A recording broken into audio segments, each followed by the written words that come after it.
The Deuter, why use that covert camera case? I just use my iPhone 14 Pro that shoots in 4K during covert. And what the Deuter is talking about is this camera right here. This is, and I have it right here, I'll show it to you. This is the Lawmate PV IP7W covert camera. And it is a case for an iPhone 6 or 7. I have an iPhone 6 stuck in it right here. The camera is hidden right here. And the Deuter is asking me, why do I use this instead of using a regular camera? And he's got a pretty fancy iPhone Pro and it shoots 4K. And there are downsides to that. We'll cover that here in a second too. But the reason I use this, one of the big reasons, is when it's shooting video, it's shooting 1080p widescreen format all of the time. When I'm using my regular cell phone camera, the tendency is to pull it up like this and then start shooting video. And when you're doing that, you're shooting vertical video. You're not shooting horizontal widescreen video. So you're shooting video like this. And that doesn't look as good. It's harder to edit down, harder to zoom in with your software, things like that. It's also very easy to want to, with your phone, zoom in on it with the video, and then you're now on most phones, after you zoom in just a little bit, you're starting to use digital zoom, and that's very bad for you. You don't want to ever use digital zoom because that's not an actual representation of what you have. It's a digital representation. And for you to get the widescreen view with this, you have to walk around like this all the time, and you might get your finger down there in front of the cameras or something like that. But you're going to look funny walking through the mall like this instead of like this. But if you're like this all the time, you have to have it straight up and down too. Otherwise, you're shooting the lower part of their body or shooting the upper part of their body. With this one, I can just turn it on and it starts recording. And I can just walk around. I can hold it down in my hand, basically, you know, if you think about it, down around my waist. Nobody's really going to think anything of it. I can turn the screen off on the phone, and then it's just a black screen. If the phone's on, it has the iPhone desktop right on there, so it just looks like a normal everyday phone. So that's one of the things. Another one of the advantages to this is it has motion detection. So if I go into a restaurant or if I go to a park or something like that, I can turn on the motion detection. I believe that's this button down here. I can turn on the motion detection, just set it down, and then anytime something walks in front of it, it's going to start recording. I don't use that feature very often.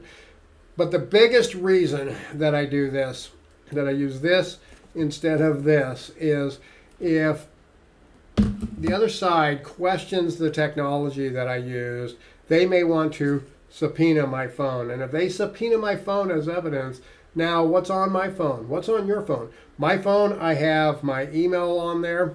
I have text messages. I have contacts from all my clients, all kinds of stuff like that on my regular phone. I'm going to have to hand that over as a piece of evidence, where if they subpoena this, yeah, I'm out my covert camera for a while. I can replace this.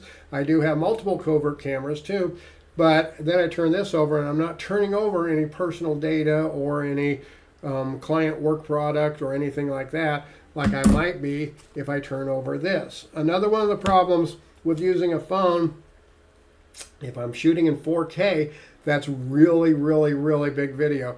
And it's hard to get that video over to your client for them to be able to download it easily because it's such a big file. And it's a bigger file for you to be able to edit. And usually you're going to have to edit it. And when you do edit it down, it's going to be dumbed down to 1080p anyway. So that's why I prefer using this camera here. So we're going to move on here. And we'll go to Big Metal's question here. He says, what camcorder models are you using? And this is in reference to one of my videos about surveillance. And my primary camera that I use is the Panasonic HCV-180. That's my primary camera. All my regular videos, not my live streams, but all my regular videos that I use, that is the camera that I usually use to record that. So if you go back to any of my videos and you look at them, they're being shot with HCV 180. That's my primary camera that I use. I also have a backup camera, my JVC GZ EX210BU. And this camera I love. It's an older camera. It doesn't have the same zoom as the Panasonic camera does, but it has great low light, low lux capability. So I like to have it as my night camera. You want to make sure you have a couple of them there. And again, if you go to my website, freeprivateinvestigatortraining.com, go to the PI gear in the menu up in the top right, and you can see the HCV 180 right there. The JVC camera, I don't believe they make. You might be able to find one used on eBay or something like that. Moving along here, James Page asked, does Colorado have laws in place for this? And he's talking about GPS trackers. It was a video that I was talking about the use of GPS trackers for private investigators. And in Colorado, now first off, I'm not an attorney, nor do I play one on YouTube or on TV for that matter. But in Colorado, I don't believe there's any laws that speak directly to the use of GPS trackers yet. I wouldn't be surprised if they don't introduce something down the line for it. They have tried, the legislation has tried to get things in the past in regards to the use of GPS trackers.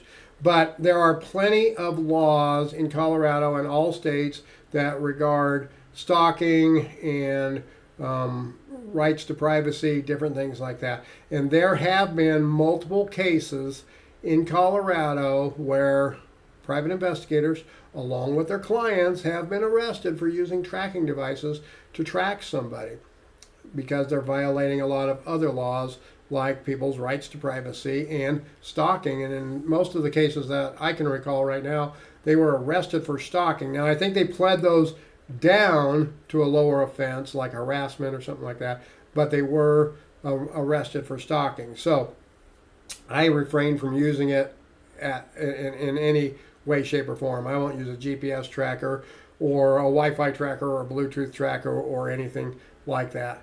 As far as your states, you'd have to check the laws. There are some states that actually have laws that say, in this instance, you can use it. But then there's always the chance that you could get arrested for stalking or harassment. So you want to be very careful if you do use that. Thanks so much for that question, James. Going on, we have JF. JF says, what do you think about the M8000 RF detector? And also, Lay Lamas says, hi PI guy, the DEF CON DD1206, what is your take on this detector? And I'll be completely honest with you, the M8000 or the DEF CON DD1206, I don't know anything about either one of them.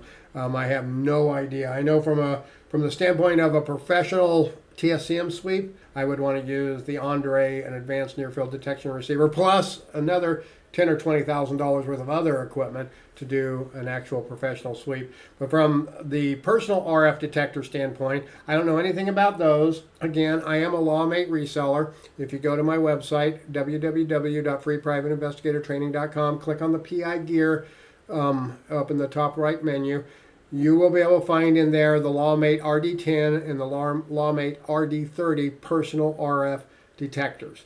These, I can tell you, are pretty good personal detectors. And that's what they are, personal RF detectors. They are not professional bug sweep equipment. Don't buy one of these and go out and try to become a technical surveillance countermeasures expert with one of them. But if you want something that's going to be able to last a long time and be reliable, I would suggest a LawMate over any of those cheap items that you can find on eBay for $40 or $50. Do the LawMate cost a little bit more? Yes, the LawMate products do cost a little bit more, but they're well worth it, in my opinion. Now, TG asks, if we just do sweeps for hidden cameras and tracking devices, is a PI license needed in Illinois? Well, TG, I don't know about Illinois. Now, in Colorado, we no longer have PI licensing, and that's a subject for another day. I don't want to get into all of that. But when we did have licensing, by the letter of the law, if we were doing technical surveillance countermeasures, TSCM sweeps, we were not required to have a PI license because we're doing an electronic sweep. But the moment that TSCM sweep turns into an investigation, whether you're doing some investigative work before, during, or after, now you're running an investigation and you need that PI license. And if you're calling yourself a private investigator, you probably need a license if you're in a state that has licensing. Now, I'm not that familiar with Illinois licensing for private investigators. I don't know all of their requirements there, so you would have to check with them. Maybe get a hold of your Illinois State PI Association and see if they have some ideas as to whether you would need that license or not. Tanya T has a quick question here. And BB, I see yours. I'm going to try to get to that here in just a second. Tanya T says, "Hi, John. Where can I go in Massachusetts for PI resources and networking?" Great question, Tanya. Thanks for asking, and thank you so much for investing in your future and looking for those places where you can get some resources and get some networking. I did a little bit of research for you. I would say jump on Google and search for Massachusetts Private Investigators Associations and see what you find. But I did a little bit of research for you, and I'll give you this one. It's a freebie. Go to this website. It's the Licensed Private Detectives Association of Massachusetts. You might check them out. I don't know anything about them. I'm not endorsing them. I'm not associated with them. You might check them out. Most state PI associations have quite a bit of training available to all of their members.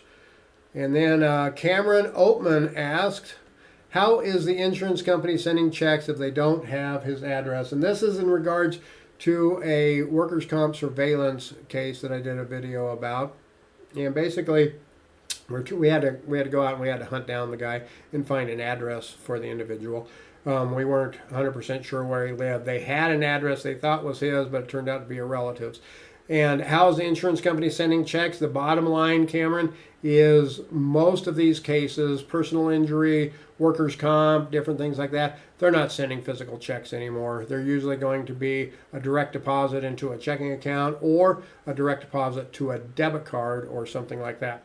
So that's kind of why they wouldn't necessarily have that address right there at that time.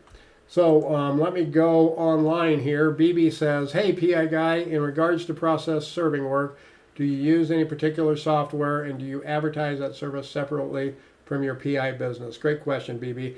I do have a separate business. So I have multiple businesses. I have 6 different businesses. I'll talk about 2 primary ones right now. My investigation business is Evco Investigations. My process serve business is Greeley Process Server LLC. So I definitely have 2 different businesses. I have 2 different websites, evcoinvestigations.com and greeleyprocessserver.com. So I definitely advertise them differently from that perspective there. The software that I use is Serve Manager. It's from a company called Logical, Lawgical, Logical. They have Serve Manager, Serve Now, and PI Now. And Serve Manager is a software I use to manage my process serve. So I put all the information in there and then I can assign it to my process servers. It creates the affidavits for us once we're done. If we're out doing it, I can go out and do a serve. I can pull up my phone and I can just pull it up, Serve Manager right on there. When I do the serve, I put the attempt in. It's going to put the GPS data right in there and everything. And then when I'm done, I can create the affidavit with it. I can communicate with the client. I can send them notes, send them messages, things like that. Absolutely love it. Their other service, Serve Now, is a way to advertise. I am a client of theirs for Serve Now as well, and as for PI Now. With Serve Now for process serve companies, it's really nice because I believe they still do this, but you get your county. So you say, I want this county, and you pay X amount, and I believe that that's usually exclusive for them. They also create websites for private investigators and for process servers. So if you need a good website created, they can help you along those lines as well. And that's probably enough of a free plug for them, but I absolutely love the software. We get tons of serves in. We got 5 or 6 yesterday, and using Serve Manager just saves me so much time because I can copy and paste information right into it or type it up, and it makes making the affidavits so nice. So I hope that helps, BB. And I don't have any other questions, folks.